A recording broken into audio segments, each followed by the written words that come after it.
So I request Harpreet to start recording the meeting and start live streaming.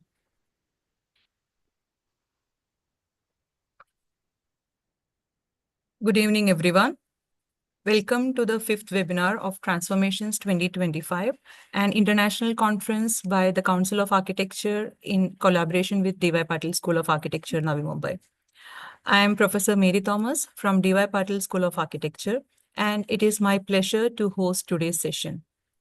This webinar series serves as a precursor to our forthcoming conference under the central theme, Co-scripting change with disruptive technologies in architecture, design, and urbanism. The sessions have been meticulously curated to provide valuable insights into the conference themes, fostering meaningful discussions and encouraging active participation. With expert-led sessions, we aim to engage, exchange ideas, and broaden our understanding of how emerging technologies are reshaping future of architecture, design, and urbanism. Today's session is titled From Lab to Market, Bridging Academic Research and Industrial Applications with 3D Printed Concrete, led by Dr. Ashish Moite, CTO and co-founder of Hyperion Robotics. We look forward to an enlightening session that explores the transformative potential of 3D printed concrete in bridging the gap between academic research and industrial applications. I extend a warm welcome to all participants, esteemed dignitaries, and our expert speakers for joining us today. Today's session will begin with the introductory address by the conference co-convener, Professor Aparna Surve, the Dean of D.Y. Patil School of Architecture, Navi Mumbai. Now, I invite Professor Aparna Surve to deliver the introductory address and set the stage for today's session. Thank you, Mary, for introduction and making the beginning. And most warm welcome to Dr. Ashish Mohite.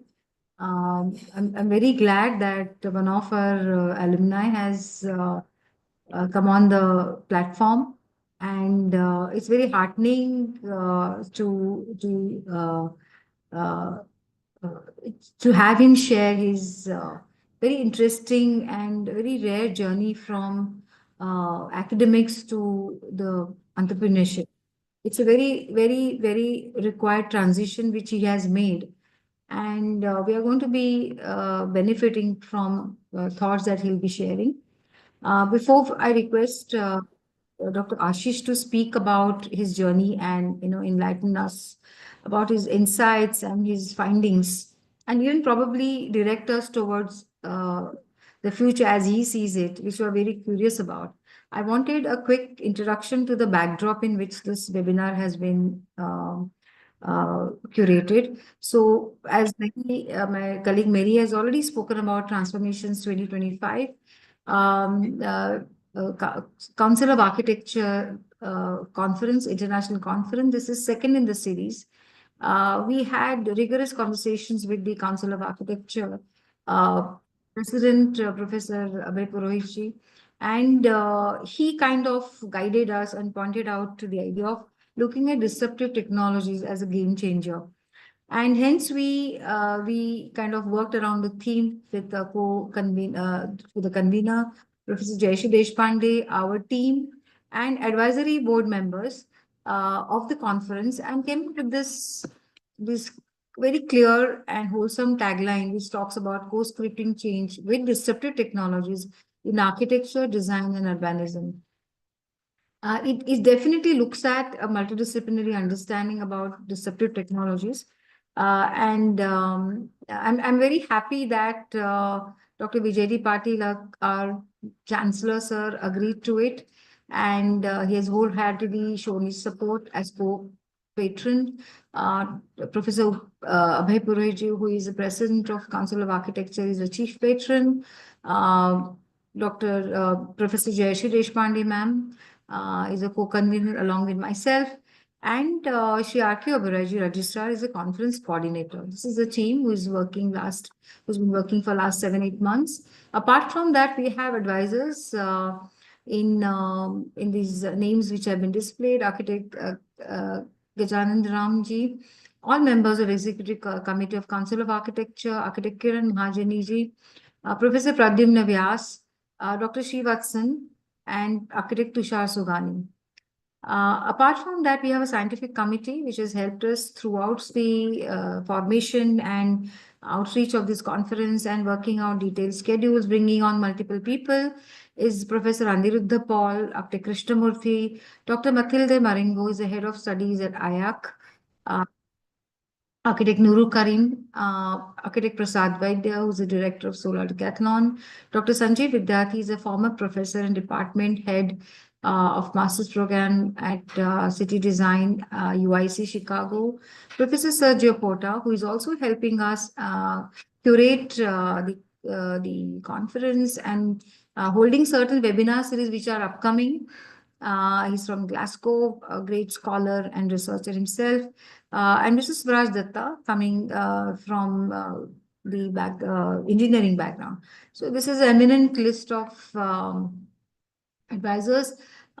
Application advisors as Dr. Nandini Kulkarni, Professor Dibinimul Tom, and very dedicated, sincere, and forward-looking, dynamic core team of my faculty members whose names are displayed here.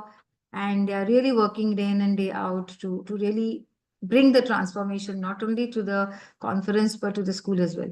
So before, I really don't want to take much of a time, but I needed to explain the four themes under which this conference was finally planned. So there are four themes. The first theme speaks about disruptive technologies in architecture and urbanism through the perspective of evolution of disruptions. What are disruptions? How do we measure the disruptions? And then look at the timelines over which the disruptions might have happened because of technological shifts. The second theme is about the contemporary times and how established disruptive technologies are changing the way we are looking at architecture. Are there conflicts? Are there possibilities of collaborations? And sustainable production practices becomes a key in this second theme because we are in a time where climate change and sustainability is at the center stage. The third theme is about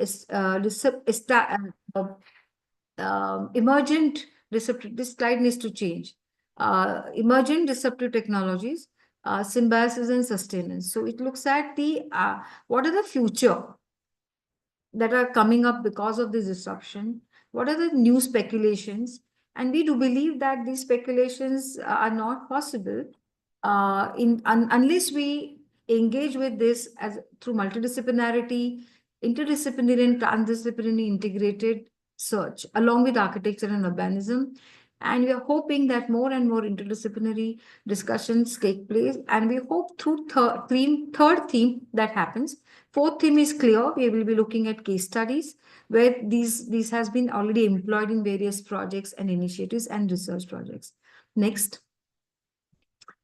So this is the last year's publication of the last conference by Council of Architecture, which was about looking at architecture education in a changing world. And we are also going to be having similar publication for this year's transformations. Yeah, next. Call for abstracts has the deadline for the Indian participants has got already over, but these are the certain other dates for international participants. And by the end of the webinar, we'll give you the link of the updated brochure. So whoever wants to take part in the abstract submission and then subsequently get selected for writing papers, that also is possible.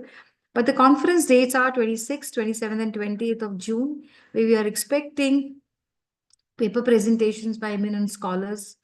We are hope eminent scholars on spread across 3 days. You can go to the next. Excuse me, ma'am. So Yes. they can scan this code for getting the brochure. Okay. Participants can scan this code. Yes. So it's going to be a 3-day schedule. Next. 3-day schedule where we have got confirmation from the BIG Architects. They're one of the, as a keynote speaker, who heads the technological innovation in the offices from Spain.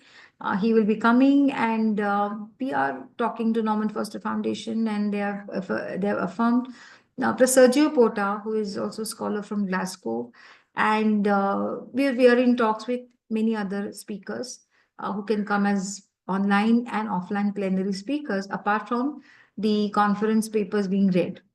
So this is a 3 day schedule. All of you are welcome to join. I'm sure it will be very invigorating sessions, and by way of conference publication, we'll be able to document most of the important thoughts. D.Y. Patil University Center of Excellence, designed by Foster Partners, is going to be the venue.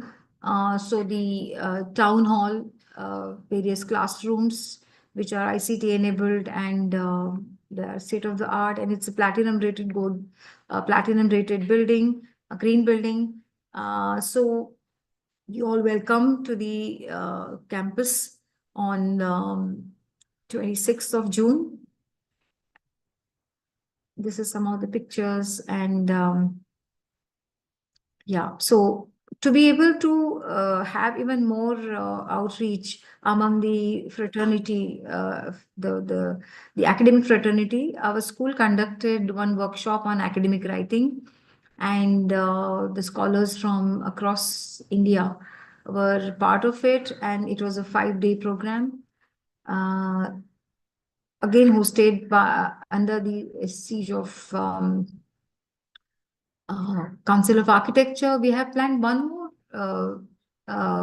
faculty development program in collaboration with our very own Ramravati Institute of Technology, which is divided in four important parts: GIS, robotics, artificial intelligence, AR, VR, and other technological practices where architects also will come. So most of these speakers are here from engineering IT department, and they have created a schedule which is interdisciplinary, and it is made for architects and the people who are in the part of who will be participating and attending the conference. Next. Exhibition and display of certain equipment, practices, and also innovative stalls and technologies and industries. So we are also holding one exhibition where we will see the actual demonstrations. So any of the participants who are willing to collaborate on bringing there some of the works, demonstrations, we are very we are welcoming them. Webinar series is what we are attending. So from January till June, we will have the webinars. Today is we are on the 27th of February, so which is the fifth webinar of the series, and we have Dr. Ashish to deliver that. Next. This was the first webinar, which was conducted by Dr. Sanjay Vidyarthi. It was inaugurated by the Council President, Professor Abhay Purohit, convener, Professor Jayashree Deshpande ma'am, and myself. And it was really a great opening to the theme one. Next. Architect Krishnamurthy, who is also has a very robust practice in Navi Mumbai, and has established a great fabrication center, and his own practices also kind of revolves around very key experiments and innovations. Gave second webinar. The third webinar was conducted by Professor Aniruddha Paul. He's a faculty and former head of KRVR, along with his colleague Ankush Chandran. And they spoke about data science analytics in urban context. It was again a very eye-opener, and it kind of came up, it kind of threw a lot of possibilities to data analytics. The fourth and very important webinar conducted by architect Prasad Vaidya. He was joined by experts such as Professor Ashok Lal and Gagandeep Bhular. And this webinar had a very interesting learnings and the way it was conducted, that the three stalwarts took same question and addressed through their own disciplines and their own experiences, and there was a lot of cross learning for the people who are attending that. And today we are here, the fifth webinar, where we have Dr. Ashish. So now I request Mary and Ashish to take this thing ahead, webinar ahead. I'm looking forward to. Thank you Thank you, so ma'am. much, ma'am. So now I will give a brief introduction about our speaker, Dr. Ashish Mohite. So he's the CTO and co-founder of Hyperion Robotics. He is our distinguished alumnus of DY Patil School of Architecture, Navi Mumbai. He was awarded the Charles Correa Gold Medal for his bachelor thesis. He completed his Master of Arts in Advanced Architecture Design from Stadtschule Architecture class in Germany under the supervision of Ben van Berkel from UN Studio. He completed his PhD in architecture in the year 2021 at Aalto University in Finland. He was awarded the Best PhD Thesis in Architecture and Construction in Finland and at the university. In his professional career, he worked at Sangat and with Sami Padora and Associates in India, and at Studio Thomas Sarceno in Germany and Atlesh Sotama in Finland before his work in academia doing research in 3D printing at Aalto University for 10 years. Ashish Mohite has significantly impacted 3D printing, particularly in digital fabrication and sustainable construction. His research at Aalto University optimized 3D printed materials, structural performance, enhancing integrity, and solving printability issues. As co-founder and CTO of Hyperion Robotics, he pioneered low-carbon concrete 3D printing, reducing the environmental impact of construction. Recognized as the Young Researcher Entrepreneur of the Year 2023.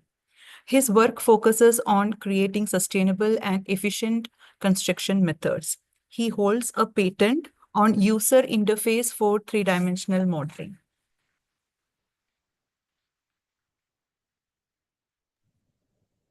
Thank you. And so it is my privilege to warmly welcome Dr. Ashish Mohite, our distinguished speaker, to start his engaging webinar session. Welcome, sir.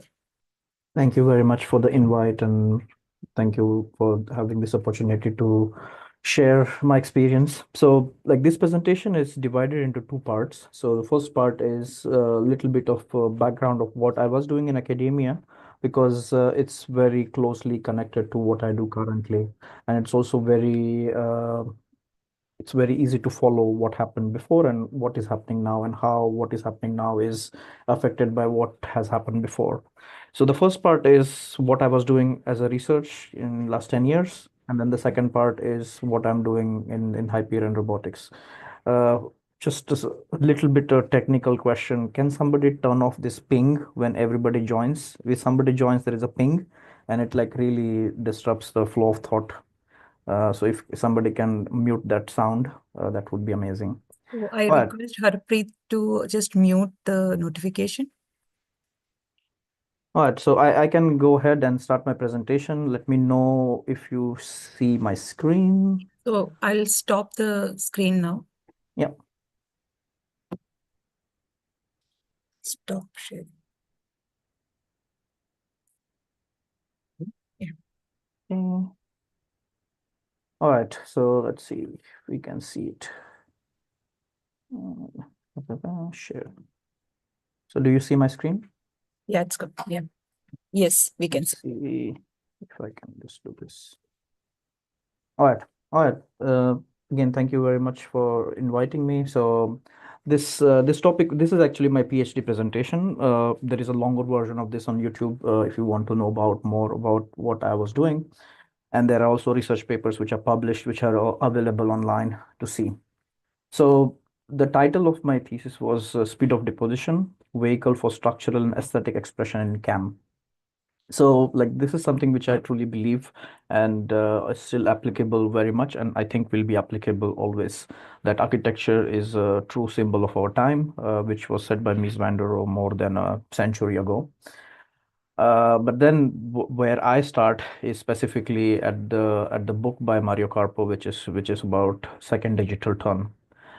These are also really interesting series of books, which I would recommend people who are interested in like what is the cutting edge of technology and architecture, both in terms of digital design and both in terms of digital fabrication. So what Mario Carpo is trying to argue and what I'm trying to argue in this presentation is that we as architects were always in the historical sense, we're always also the builders, right? We used to build, but then the advent of drawing, what we started doing is we started creating those drawings, and then somebody uses those drawings to create something which is actually a building. So architects became from somebody who was a maker to became like a maker of a drawing, right? So we started making drawings by our hands using different tools, and then in 1960s, we started getting digital technologies and we started using that. And we were still using our hands, but now instead of a pen or a pencil, we started using digital gadgets. And what Carpo is trying to argue, and what I agree, and what I also argue, is this started creating this kind of disconnect between the designer and the maker. So designer as in an architect, and maker as in somebody who builds. So the designer and the maker was the one at in the beginning of the whole profession of architecture, but slowly the designer and maker started becoming separated. And then with the introduction of CAD and CAM, that disconnect actually increased even more. So now we are drawing digitally, and then physically somebody's making. Then you physically print out the drawing, and then physically somebody reads those drawings, and then actually builds using those drawings. But what digital fabrication techniques now allow us to do is that we can also, as architects, can be also makers, right? So we can design digitally, and then we can also produce those whatever we design digitally by digital fabrication. Means like using machines like 3D printing, or using robots, or using CNC machines. So all the extensions of human hand are now digital machines which are actually producing, which we used to produce before, or other humans who were reading our drawings used to produce. And in 90s, when the whole CNC technology became quite started getting widely used in architecture, Bernard Cachet did this exhibition and called this digital fabrication process, which he was doing, is objectile.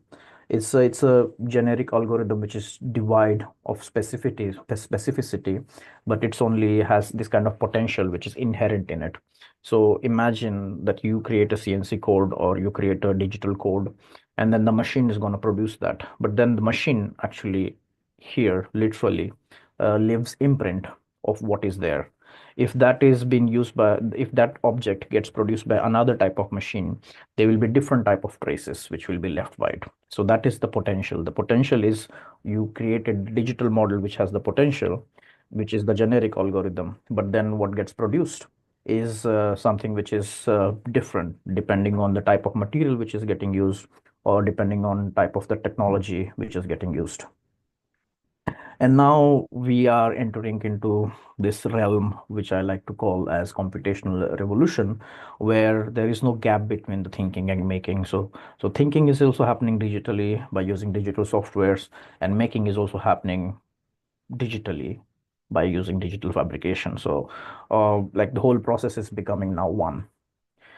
And then like if you take that and look at that from the perspective of craft, the digital designer and the maker is the same. So that means that whatever is getting produced is actually digital craft. It's not craft in the sense of traditional sense of craft, but it's a craft in sense of digitally produced craft. And what does it mean, digital craft in architecture? Because, digital craft is, architects are not craftsmen, right? Architects do not do craft. So what does it actually implicitly and explicitly mean in architecture is the continuity of authorship. So I'm going back to the point again of designer, who is also not only the designer, but also the maker at the same time. This example here on the background is done by Gabriela Rossi in Denmark, in Sita Institute. And here, what she did is like she actually taught the robot how to do bending of the metal plates. And then the robot learned from the human how the bending of the metal plates can be done on a roller system. And then the forms were produced in the end by the robot. So all the bending, what was given or what fed to the machine was how this should look like in the end. But all the decisions of how it should be made and what will be the steps to be taken to be achieve that form in the end, which the machine thinks should be the form, was then made by the machine. So here, like the designer is also becoming the maker and is also intrinsically connected to the machine, which is also making. So both are the same, basically. This is what I'm trying to argue. And then the object is becoming the process model. So in the end, you're not producing the object yourself because you're using the machine. The machine is producing the object, but the object itself, which you're producing, is just a model. And the machine, what is producing in the end, is that potential which Bernard Cachet was talking about. So we are no longer designing the form that will be ultimately be produced, but we are designing the process itself. In the end, it's if you even like now talk about using of AI in architecture, you are again designing a process, right? You are giving a you're writing a text, which then the large language models try to understand and then try to create the outcome. So you're not in control of the outcome. Like this thesis was done before AI, but it becomes even more apparent now that you are actually designing the process and the final design is produced by someone else using that process. So you're designing the process. So this is like really, really clear now after AI.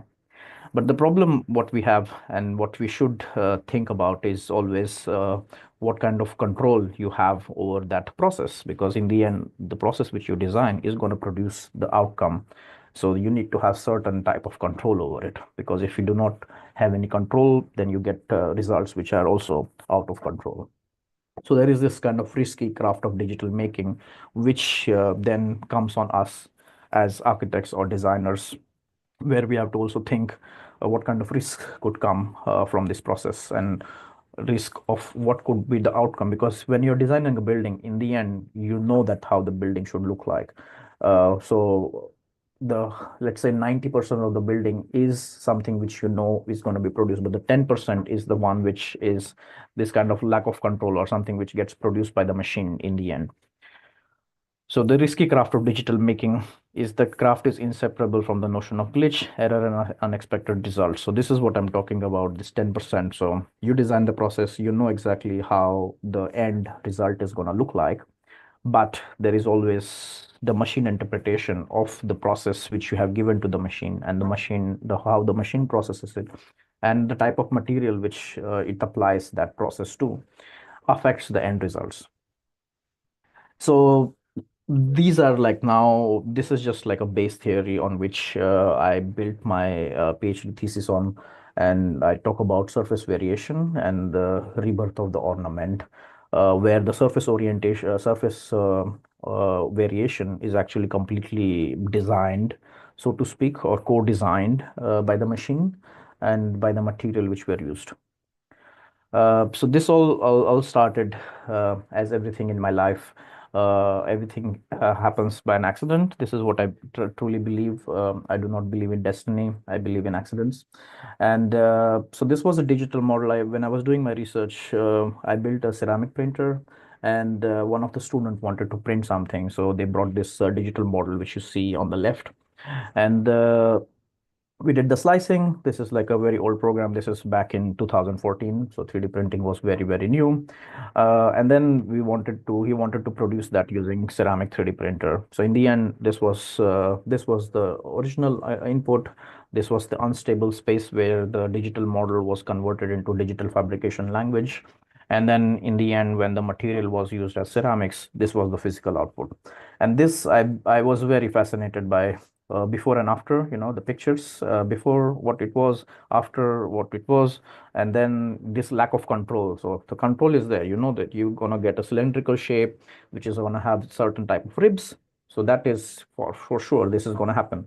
But because of the way the slicing works and because of the way the material here, which is ceramic, works, this is the unpredictability or this kind of risky craft of making which I'm talking about. And this is what I was interested in. I was interested in like how I can actually control this unstable space and how I can create this kind of results which are co-produced by human and machine. So as academic research goes, you have to be uh, very structured. So you start with something simple and you like actually really go into very deep into that topic. So what I started with is like let's start to use a simple form, and what I will do is I will control the pump printer, or I will control the G code, so to speak, or I'll control the message which I sent to the printer, what should be printed. So of course, we started with cylinder, and what I did is like I stopped, I told the printer to slow down at certain points. So this is when I talk about speed of deposition. So when it slows down, it deposits more material. So you can see here, these are the ribs, which I will talking about. Ribs I will be talking about everywhere. So these were the vertical ribs where the printer slowed down and deposited more material. Then I tried to like play with it a little bit and change it, and then started getting different types of results. And at one point, the results started becoming very interesting, because here the previously the results were like predictable, but then they started to become a little bit unpredictable. Some new type of surface variations started to emerge, which were quite interesting, and I was actually fascinated with it. So I tried to like build new models, uh, try to change the amount of ribs, try to change the speed a little bit more, and to see like what kind of new surfaces which can be created by this. These are just experiments. So like many experiments, many iterations to figure out like what kind of speed, what kind of form actually like produces what kind of results, and like then to document those results. And then at certain point when you see that certain lack of control is maybe too much lack of control and starts creating very interesting results which are completely uncontrollable. So this is where I see like this model is already uncontrolled structure or uncontrolled output, at least for me. Of course, this could be different for different people, but you can see like just imagine the model, the 3D model, which was done in a 3D software, was just a cylinder. Everything else is all about where and how the printer should stop, where it should stop, and for how long. And then depending on that, it starts creating this kind of surface ornamentation, which is not designed, right? Because the object, which was original object, was just a cylinder. And then started exploring openings, because now buildings have openings. This is just not about surfaces. So now we have ribs, we have openings, we have different rotations and different surfaces. So start exploring again, because it's all about research, and research has to be very structured. So like amount of ribs, so there were 8 ribs, 16 ribs, 32 ribs, amount of rotation in which they are rotated, to see what kind of effect those different settings actually take. And then it was time to actually change the material, switch it from plastic to ceramic. So the logic again is the same. We start with the cylinder and we stop, or we slow down at certain points. And this is all what I design. And these are the instructions which are given to the machine. So I'm not going to repeat what I said already for plastic. So same logic, different amount of ribs, different rotations, and all these surface variations are actually created by the machine and not designed. So I didn't sit on the computer and actually design these patterns. What I did is just designed a cylinder and just changed where the 3D printer stops and slows down and starts creating these effects. These ones have become quite popular now in the world. But when I did back in 2013, 2014, nobody was talking about it. But these are now very commonly used in architecture, at least specifically when it comes to ceramic 3D printing, or when it comes to concrete 3D printing. And then the same logic, same experiments which I did already in plastic, I started repeating them in ceramics and started getting these kind of results. And also because of gravity, Ceramic material has a different type of materiality, how it flows, how it hardens. When it is plastic, it has a different state. When it is solid, it is a different state. When it dries, it's a different state. And this is now like apples to apples comparison between same objects, but two different materials, and what kind of effects you actually get and what is the difference. So what I was talking about before, the lack of control not only comes from the machine, but also comes from the material which you use. And same machine code can actually generate very, very different outcomes if you use a different type of material which flows differently, hardens differently, and basically behaves very differently. So like you can see also here the weaving pattern. So this is a like a weave which is done by a G code in 3D printing in plastic, and I try to do the weave again in ceramic, and you can see the difference. And then I moved to a new media, new material. So this is welding. So 3D printing by welding. So this is called as WAM in 3D printing world. And then the idea was why ceramic was also, first of all, it's more architectural material than plastic, and also a stepping stone from going towards concrete. So metal, same logic. The robot stops at certain points at certain speed and deposits material, and then depending on the time which it has spent, deposits different type of material, and always the object which is fed is always a cylinder. So, and then here now are comparisons between the metal and then the plastic and then the ceramic, and you can see what kind of differences it has. So yeah, that concluded my experimentation. So this was a completely experimental stage where I was developing the method of the surface ornamentation. But now the question is, how do I use this surface ornamentation? Like there has to be a logic to use the surface ornamentation. It looks interesting, looks very cool, looks very pretty. But in architecture, you do always something, you always do something which has more meaning than just looking pretty, for lack of better words. So I started taking an architectural form, which is an arch. So I started with the left-hand side and went towards right-hand side. And the whole point here was going back to the Gothic era where the ornament is actually structural, right? So if you remove the ornament, the structure will completely collapse. So ornament becomes a part of the structure. And then the question here was, in this arch, the surface ornamentation, can it become a structure?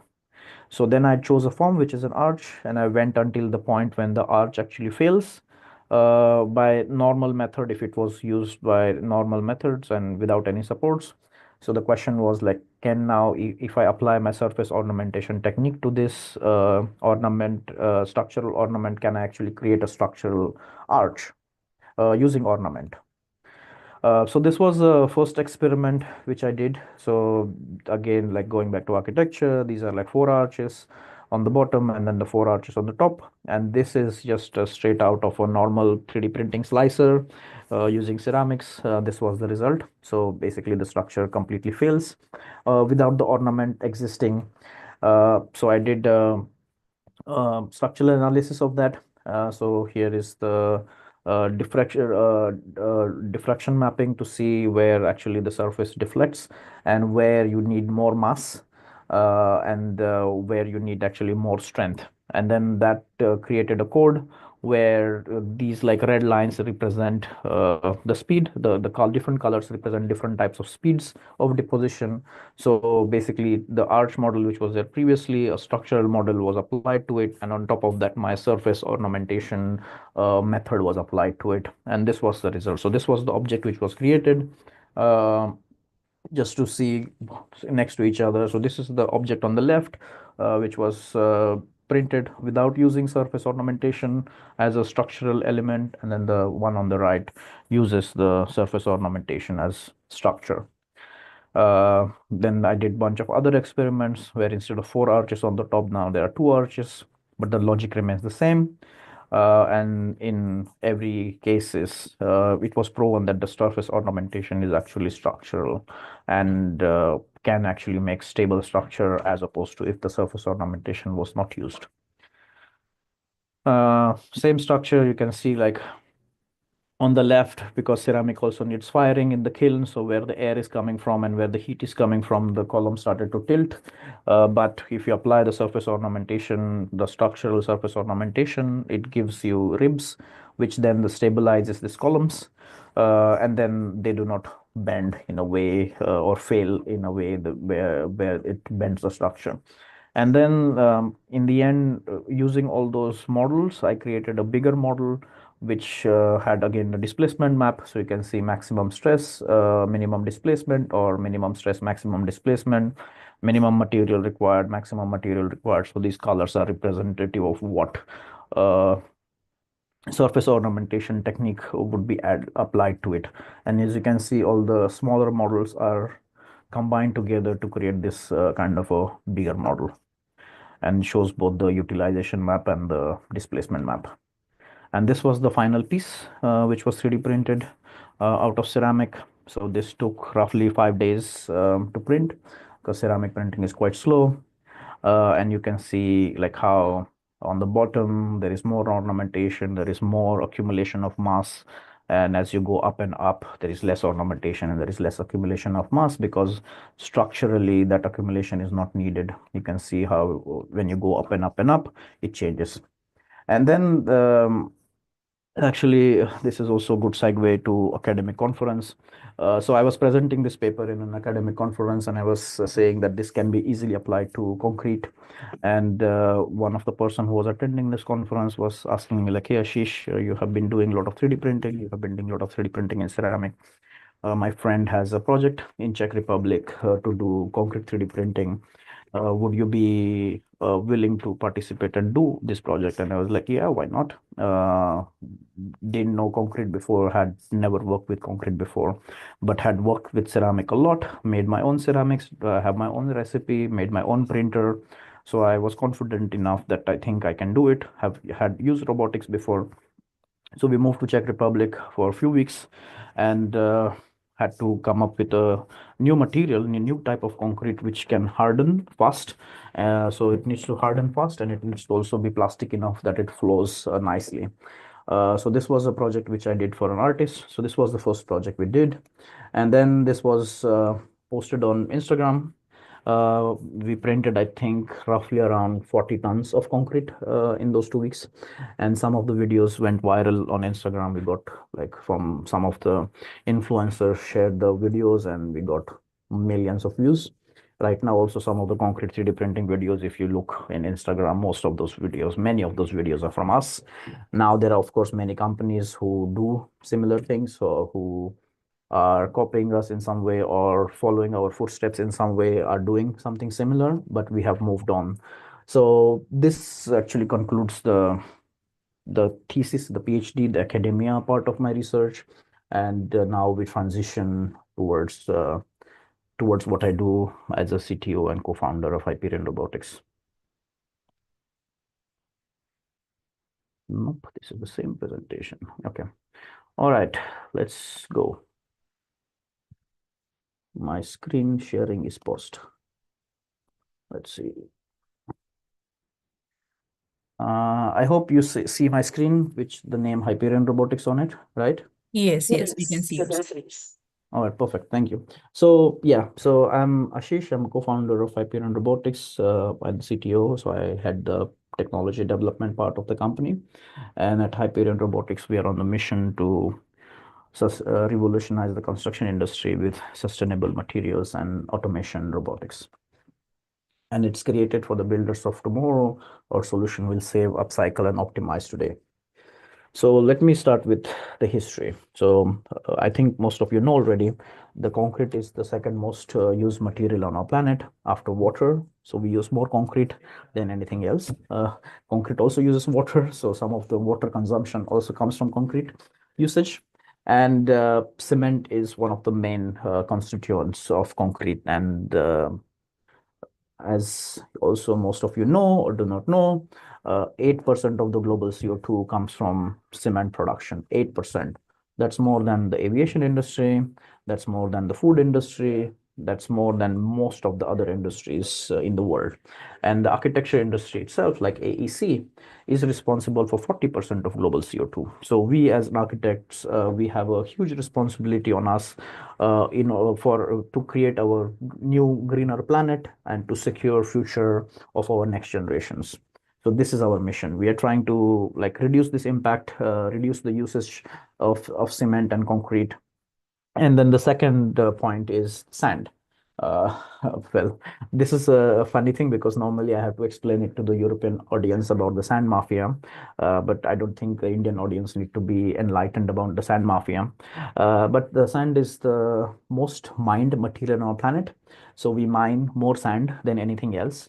We are running out of river sand, as also people who are situated in Mumbai area knows that we don't even get river sand. We are mining the sand from from the sea and then washing it, which is not the right way. First of all, which should not be used because that's what brings the salt to the rebars and then corrodes the rebars, and that's why our buildings do not last as long as they should last.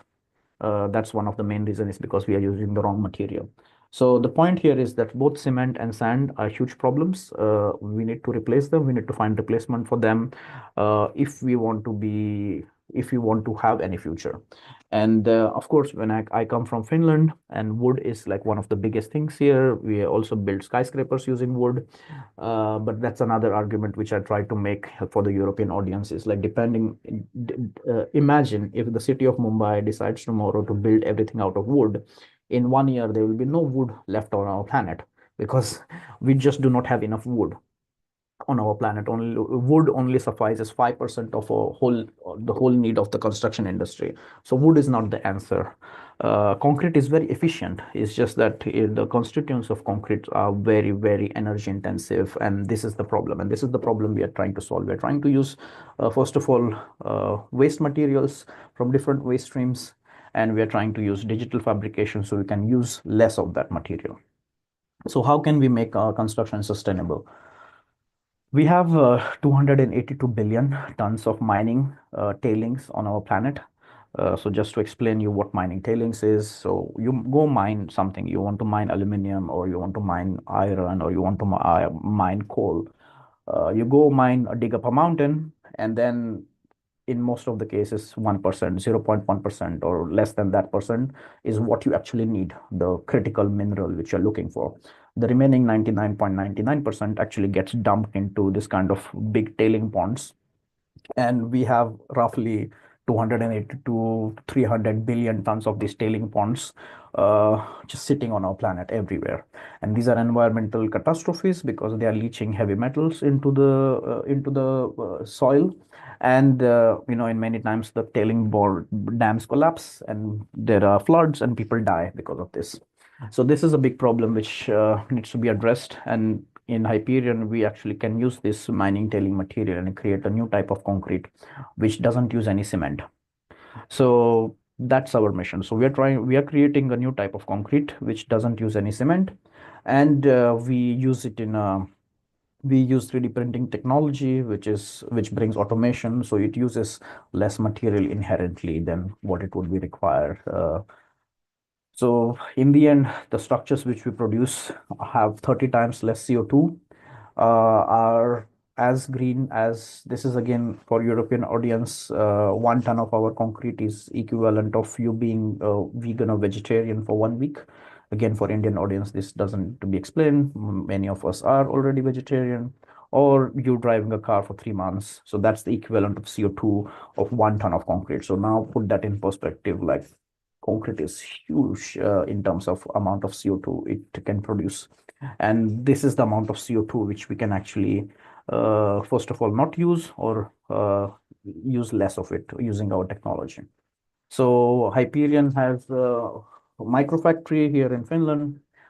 We have 3 of the systems here in Finland, roughly 20,000 square feet of area. And this is how it works. So we have a big, so this is also a very old picture. The new microfactory is 4 times larger than this. So here we load dry material, it goes to a pump, it gets mixed with water, and then from there, the mixed mortar or concrete then gets pushed through this yellow nozzle and which comes out of the head, and then it gets printed. So you can see here small size foundation produced in 10 minutes. So concrete 3D printing is super fast compared to all other methods of 3D printing. And you have to actually design materials which can flow, which are plastic enough that they flow nicely, but also harden that they can actually take weight of the bottom layers within 10 minutes. This is some close-up of one of our prints. So these are mostly foundations. So why foundations?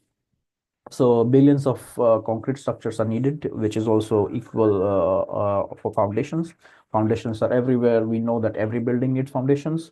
So we of every building and every infrastructure needs foundations. So we offer a foolproof, disruptive, cost-effective, and low-carbon solution. So this is how a conventional pad foundation is made. So this is roughly 4 tons, and at Hyperion, by using automation and by using material where it is needed really structurally, we can save 75% of the material. So first of all, we save the 75% of the material by using automation, but we also use recycled materials which do not have any cement in it. So in the end, the carbon footprint of what we produce, if you compare apples to apples, the carbon content of the structures which we produce are 90% lower in CO2. What has happened here? Some blue line has appeared. Okay. So we have demonstrated significant cost, time, and CO2 savings for our clients. So why 3D printing is, first of all, it's 50% less, cost less in types of structures which we do. I'm not saying that every structure which can be produced by 3D printing will be 50% cheaper. Otherwise, we would be doing every structure, but we are not. We are focusing only on structures where we can make impact. So 50% cost saving, 70% less CO2, 4 times stronger elements, 70% lead time reduction, and 75% material savings. So this is, of course, not the numbers which I have pulled out of my hat, but we have a EPD, or registered EPD LCA analysis done. So we have an environmental product declaration for our products, which actually tells you, which is third-party certified, that this structure uses this much CO2 in the end, as opposed to the structure which we are using before. We sell these structures to our clients also at a cheaper price. We have tested these structures also in third-party labs to prove that they're stronger, because of course this is the first question which any clients ask, is how strong are these elements? So is concrete 3D printing as strong as cast in situ or prefab? So we have to do a lot of tests. So we implement proven robotics technology with our proprietary software and low carbon materials to produce these structures. And these are just like 3 points: optimized designs and parametric software models, robotic automation, and proprietary code compliant products and materials, which is something which we offer as a company. Let's go next. So our current approach, so just to see like what is our current approach and how we do it, is the client comes to us, they give us a structural load. So we design that, make an optimized design of it. We create a digital twin of it. Then we do the production of it. It gets transported on site, which is normally subcontracted. And then the installation on the site is done mostly by our clients. So our library is growing. We are learning from deploying. So we have now delivered 7 different projects around the world, where 2 projects were delivered in Finland and 5 projects were delivered in United Kingdom. This is another project which we did long time ago, where we had to prove that we can actually do on-site printing.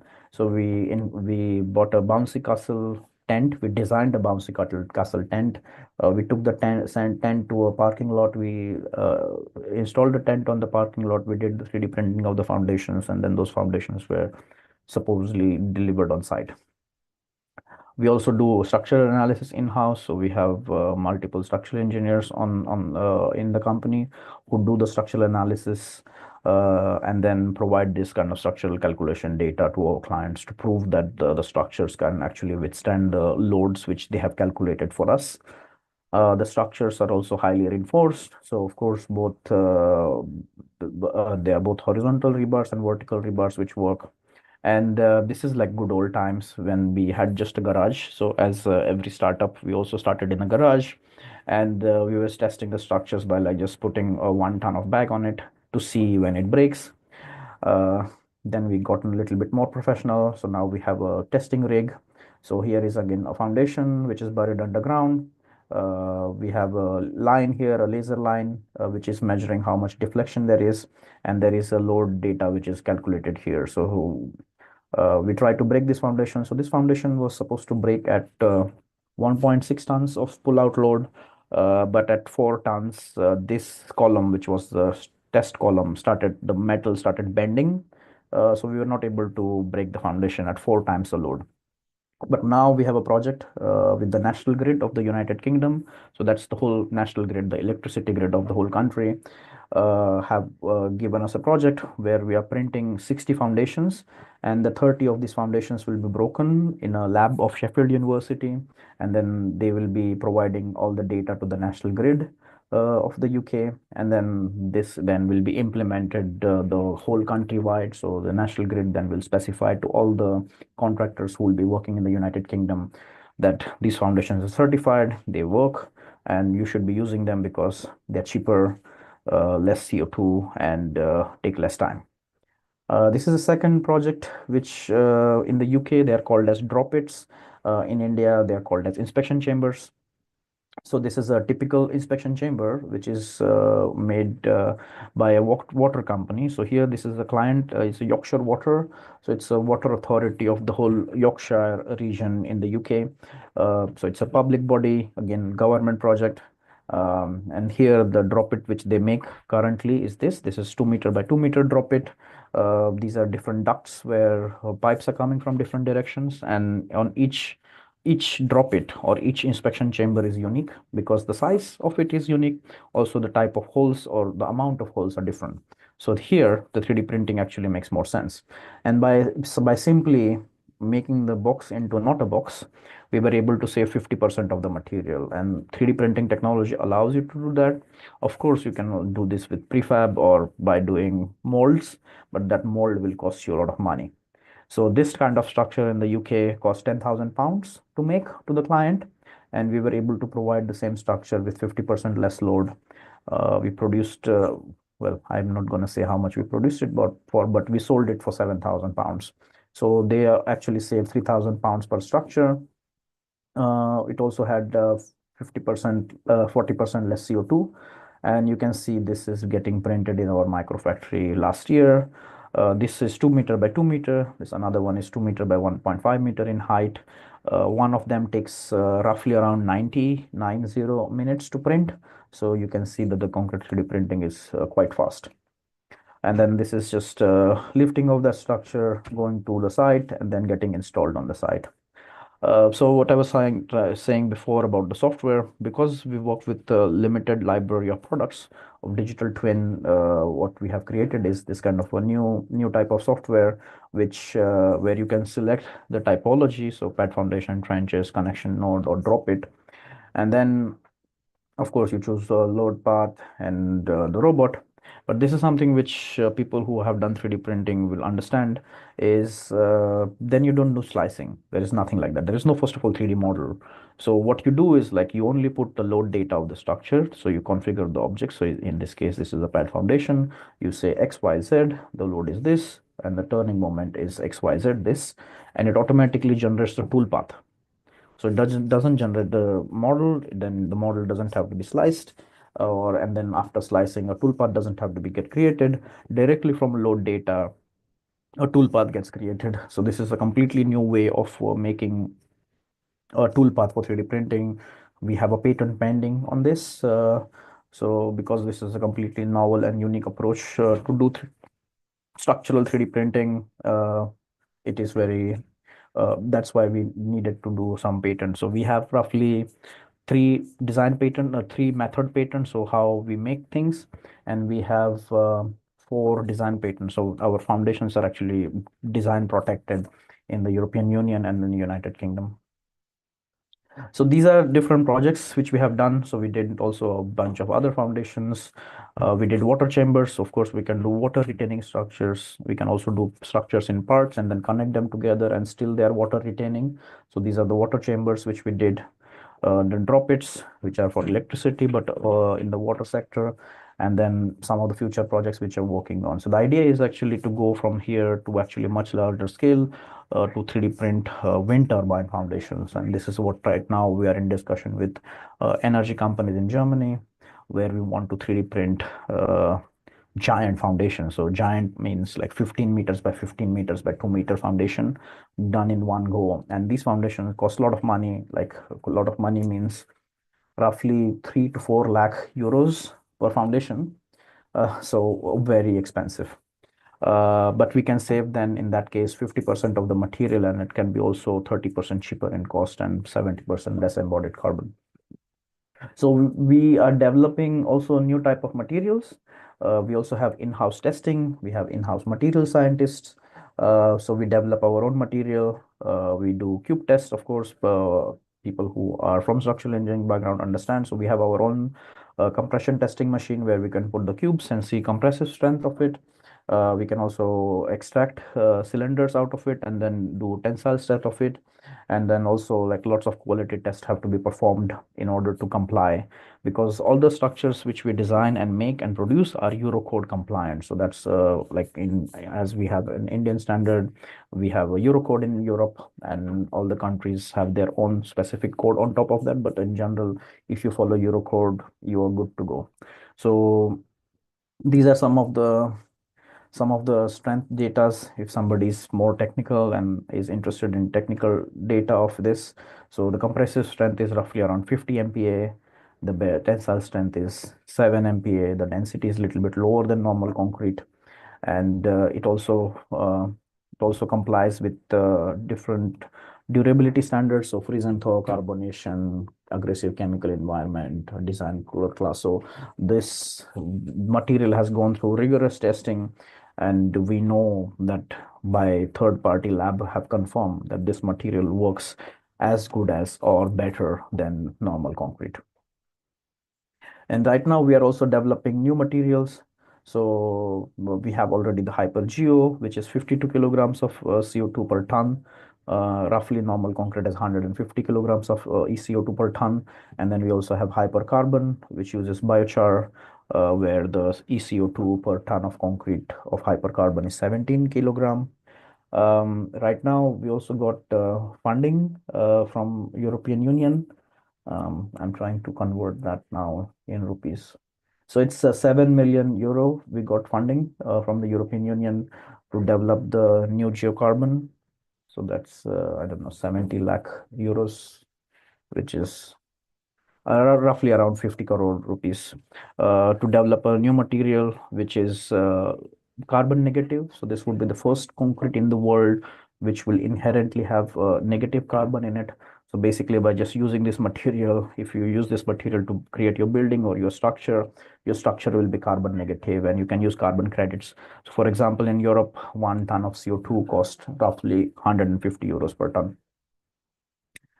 So this is just big numbers: 70% less material, 3 times faster, 90% less CO2.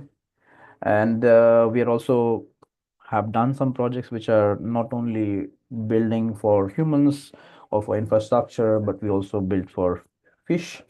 So we had some projects where we designed artificial reefs, which are now underwater in Great Barrier Reef in Australia, also some reefs in Greece. And these are just environments which are something to give back to the environment and something to the planet. This is our team. This is a photo taken roughly again 1 year ago.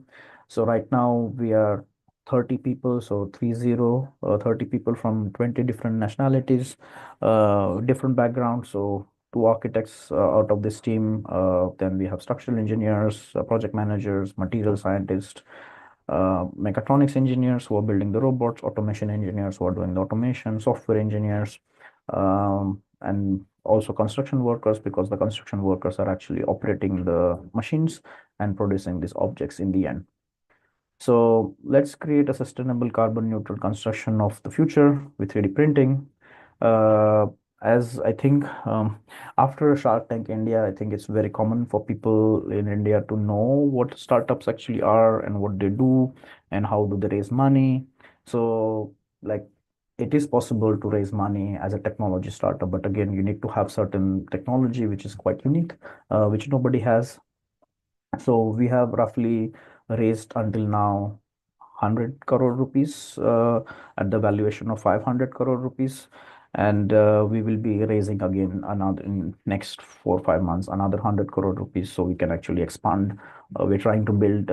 Right now we have a factory here in Finland, and we are trying to build a factory in the UK at the end of this year. So this next 100 crores will help us to build that factory. But that's all, and I'm gonna stop sharing.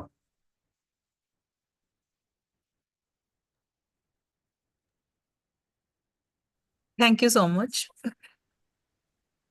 I wish we could clap on the Zoom. I don't know how to do Yeah, that. exactly. Yes, yes. Absolutely Really. wonderful. Yes. Mary, you want to say something? I Yeah, interrupt. yeah. So thank you, Ashish. So that was a very insightful presentation. So, very, enlightening. It has given us a very valuable insights into robotics and 3D printing, concrete printing especially. It provided us with greater exposure to emerging technologies that we still are, understanding about it, and which are helping to reshape the field of construction. The discussion actually highlighted the latest techniques, sustainability aspects, and efficiency of these, all the innovative things, paving a way for the future advancement in architectural projects. So I'm very glad that we got this presentation. With that, now we can start the question and answer session.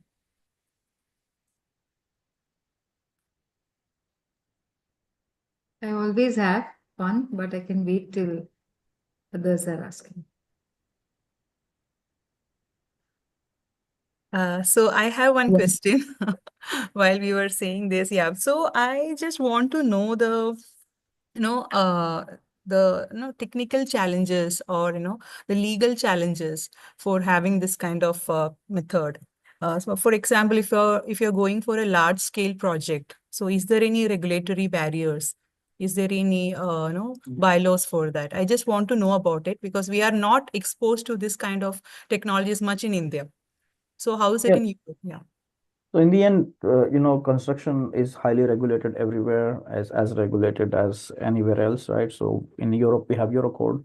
So that's like the book which you have to follow. And if you can comply with everything which is in the Eurocode, and if you can perform all the tests which are required by the Eurocode, uh, you can then certify that this structure complies. And in the end, what our clients care, and most of the times our clients are government bodies in the UK or in Finland. We did also a project for, and we are working with critical infrastructure. So critical infrastructure is very important because we are working with the electricity grid. So that cannot stop. It cannot have a failure. So they even have their own codes on top of the Eurocode, which are even more strict. So they just say that exposure classes for durability has to be this. The material has to have this much performance. And if you can prove that, so we do the test in third party labs, and the third party labs tell us that this is the data, this is the control. So this is the normal concrete, this is a structure produced by normal concrete, this is a 3D printed concrete, which is a new type of material developed by Hyperion and a method of 3D printing. And this is the performance and durability data of that. And if we can prove that, then the clients are happy because the tests are there to prove that things work. Thank you. Yeah. So Varun has a question. So Varun, you can unmute and. Yeah, hi Ashish. I'm Varun. So I graduated from DY Patil, I think 2 years ago, and right now I'm pursuing my master's at IIT Bombay. So my question was that how did you, was your passion in computational design and that what led you to your PhD? And then how did you transition your, learnings from your PhD into a company? How did you get a team of co-founders together? Were they from your own laboratory and then you guys just went ahead with a startup, or how did you go through those? Okay. Yeah, well, first of all, being in academia, you learn to work in a structured way, a very structured way, and you are always trying to solve one problem, and it's a very small problem, and you're trying to go in all possibilities to solve that problem. In the startup or any kind of company, or whenever you start a company, you always also ask a question: what is the problem which you're trying to solve, and how would you solve that problem, right? So first of all, you need to find the problem, and then need to find a method how to solve that problem. You need to have a technical capabilities, and then you need to have a team. As I said, everything happened by an accident, so all this is just very much series of events or series of accidents which have led to this. This is my second startup. I also had another startup which was in the 3D printing world before, which failed. How I met my co-founder, none of them are from Finland, none of them are architects. Or so one of my co-founder, who is a CEO, he's come from business background. He just one day walked into my lab. Also didn't live in the country. He lived in Czech Republic. And then he was like, "Hey, you're doing this and I like 3D printing, and you're an architect. I'm trying to start a company in concrete 3D printing." So so then he joined, and then afterwards, my third co-founder, who's a structural engineer, who I met also through another architect's project, and he was working in Arup in London, and we also got him on board, and this is how we got it.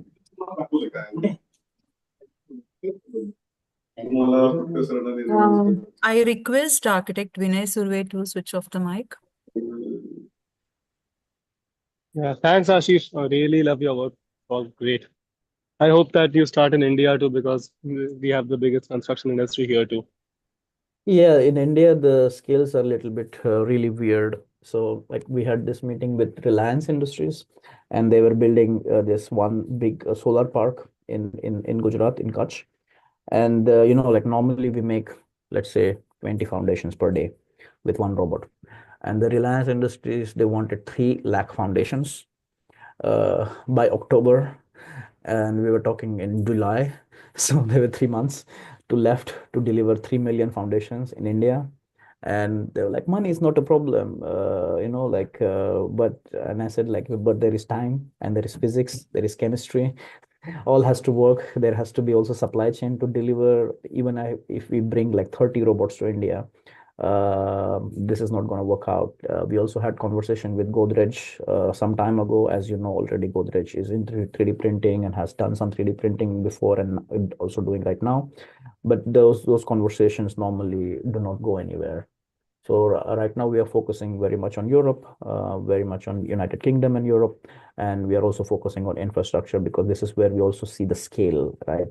Because we can make one foundation, and similar to that, we can do 1 million foundations. That doesn't happen in housing. Each house is unique, each building is unique, and each building and construction will bring its own certification and all that. In infrastructure elements, when we are doing structural elements, if the structural elements are CE certified, or in India ISI certified, then doesn't matter. You can make millions of them without certifying each one of them separately. So this is why we are doing what we are doing and the way we are doing it. Okay, and also will be do you think the way forward is these individual 3D components, or like whatever the rest of the industry is doing, and printing basically your walls, floors, ceilings, all the structural members together in one single unit? Yeah, for us, we are focused on infrastructure, and this is where we also see the scale. We do not believe in housing 3D printing. First of all, as all of us architects know, how much of the building is actually building the wall. It's not that much. There is so much more which goes into the building. Wall is maybe 10% of the construction cost, labor cost, material. Then you have floor, ceiling, all that cannot be done with concrete 3D printing. So most of these concrete 3D printing companies are either started by non-architects, or started by non-structural engineers, or started by people who are not from the industry, have no idea how the industry works and what can be done in the industry. And that's the reason you can also see many of them going bankrupt already. Many companies who have bought cobalt printers have gone bankrupt. Diamond Edge, the one company which raised $50 million and built 10 houses in US, is bankrupt. Mighty Building, another company, 3D printing company who has raised $200 million, is also bankrupt. Icon is on the way to get bankrupt. So like there are many companies which are going very, very badly who are into the housing sector, and we see that, and uh, we actually think that we are in the right place. Right. And also just one last question. So from your architectural background, so basically the most we learn during our structures is just basics, maybe first year of civil engineering. So right now through your PhD and now being in a very technical field, leading a company, so where most of the things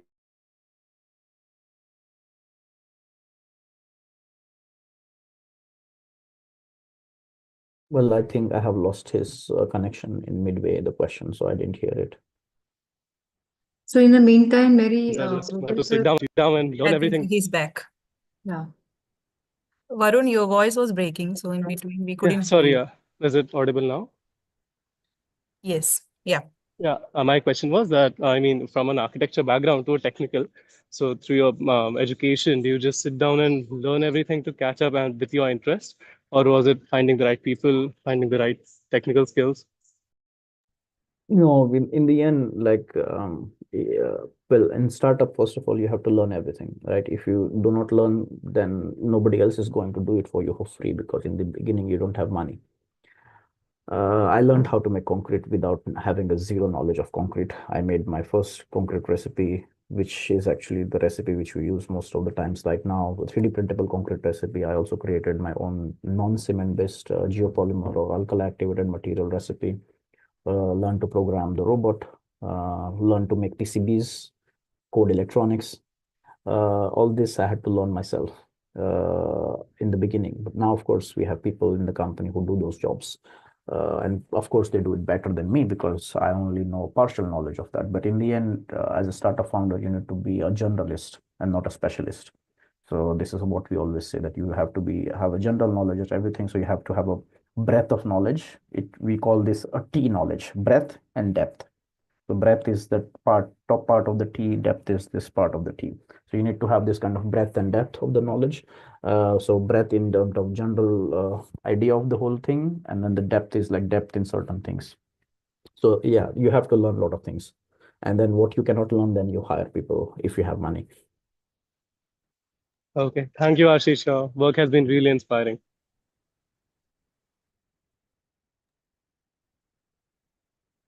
Professor Paudi wanted to ask, but Ashish, I first of all, really hearty congratulations, and we have interacted before on some multiple occasions. We had visited also, and we had interesting conversations.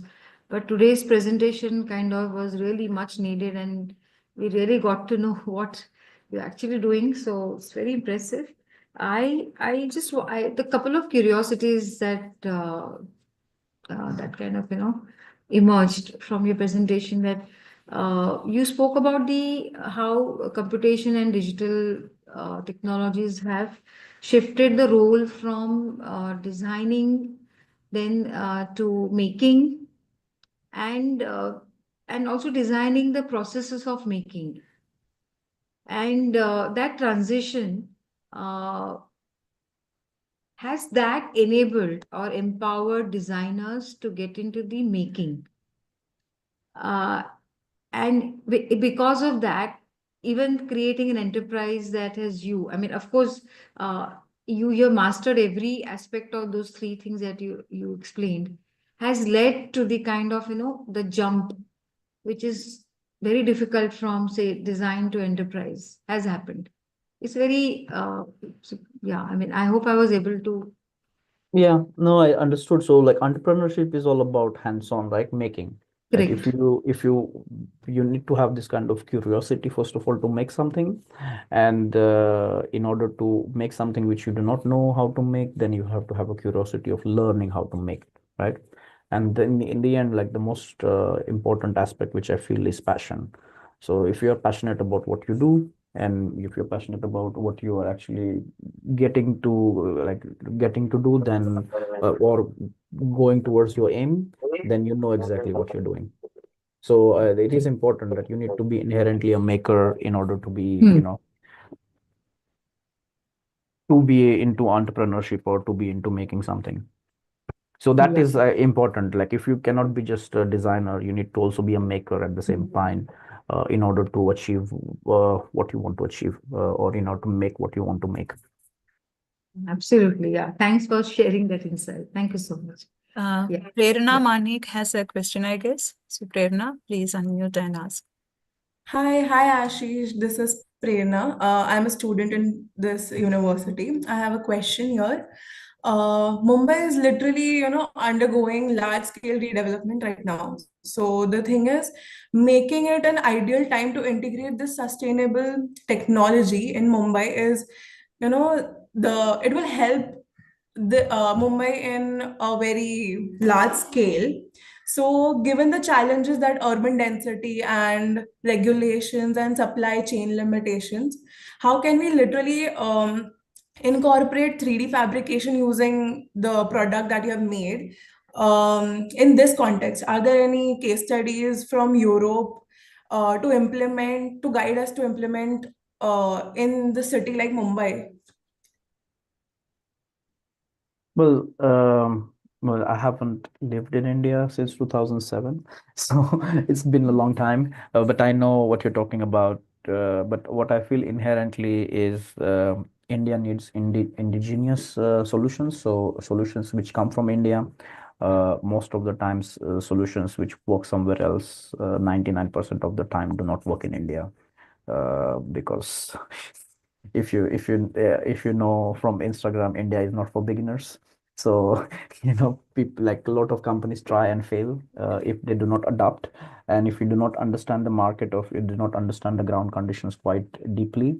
So they have to be solved. Those problems have to be solved by people who live there and by people who can of course can learn from examples from outside, but they have to be like really Indianized in order for it to be applied.